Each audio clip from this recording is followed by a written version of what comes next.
Alors, tout à l'heure, vous avez parlé d'un monde qui évolue, vous avez parlé de télétravail, une transition sur ce... C'est vrai qu'on a dû modifier très vite notre mode de vie. On pensait que, par exemple, le télétravail, ça allait prendre du temps à se faire, ces négociations étaient longues dans les entreprises. Finalement, ça s'est fait en 2 jours ou en 3 jours, donc comme quoi les choses peuvent aller très vite. Mais il n'y a pas que ça. Il y aura peut-être d'autres bouleversements, notamment sur la mobilité. Qu'est-ce que vous, justement, qui travaillez sur ces sujets, comment vous voyez les choses et comment on peut le relier à l'assurance, Vous vous souvenez la distance? Vous vous souvenez du deuxième rayon de mon étoile, oui. Dérèglement climatique. Après, évidemment, quand on sort de la période de confinement, quand on est en train de dire « Ah oui, non, mais quand même, il y a eu beaucoup d'inconvénients. Oui, mais vous comprenez la question du rapport humain, etc. » Tout ça, j'entends bien, je suis comme vous.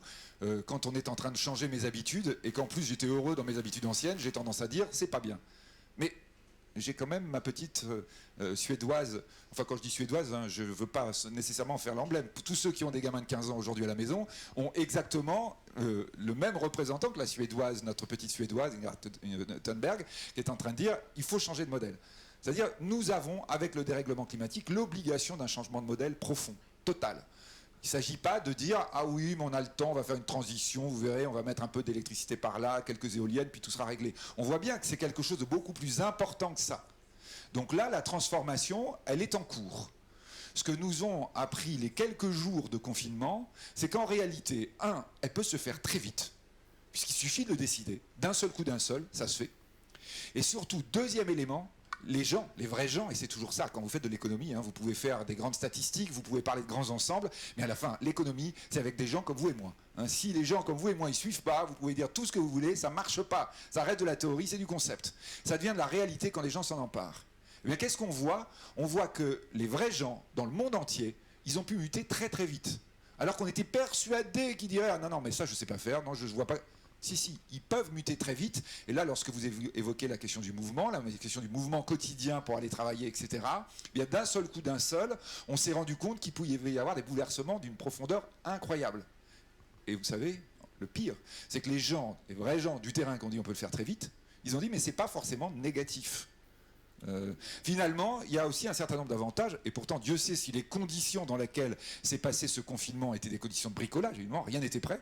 Rien n'était prêt. Vous étiez avec la table dans la cuisine et votre ordinateur et le téléphone à faire immédiatement avec votre client, et les gamins qui couraient dans vos jambes parce qu'il n'y avait plus d'école et il n'y avait plus de garderie. Donc on va dire il y avait mieux comme condition pour faire un changement. Mais en dépit de ça, et là, vous voyez, là pour le coup, la statistique économique redevient intéressante. En dépit de ça, mois de mai et surtout mois de juin sont du point de vue des statistiques que nous avons, Banque de France a sorti ses statistiques il y a 2 jours, en disant que c'était bien meilleur que prévu. Et l'explication, c'est quoi? C'est que les gens, dans leur cuisine, dans leur salle de bain où ils étaient en train de tapoter pour arriver à s'isoler pour le coup de téléphone, ils ont refait fonctionner l'économie. Que l'économie ne s'est pas arrêtée autant qu'on le pensait, parce que effectivement, le changement finalement hyper rapide, il s'est mis en place.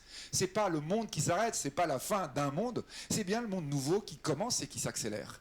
Donc là, dans ces mutations, nous sommes effectivement au début de mutation d'une profondeur incroyable, et on sent bien qu'on avait tendance quand même à essayer de les freiner, et on sent bien aussi que, on va dire, les vrais gens poussent pour qu'elles s'accélèrent. Alors jusqu'où ça va aller? C'est là, bien sûr, on peut avoir un peu de vertige, mais ça s'est toujours passé comme ça. Dans les grandes révolutions industrielles, les gens croyaient toujours qu'on aurait des chevaux dans Paris. 1900. Puis 1930, ils voient qu'il n'y a plus de chevaux, il y a des voitures. En 1905, ils disaient non, c'est pas possible, on ne va pas annuler les chevaux. En 1910, ça, ils étaient convaincus.